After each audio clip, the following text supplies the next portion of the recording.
Magandang araw mga katambay.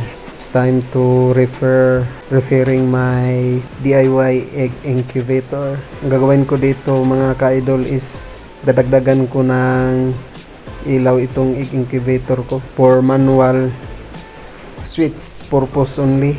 Kasi nahihirapan ako kapag sa tuwing mag-iikot ako ng itlog minsan kasi mag-off yung ilaw sa thermostat niya, yung control niya. Kaya ito naisipan kong dadagdagan ko lang ng manual para naman ay madaling mag-ikot tayo ng itlog minsan biglang mamatay yung ilaw.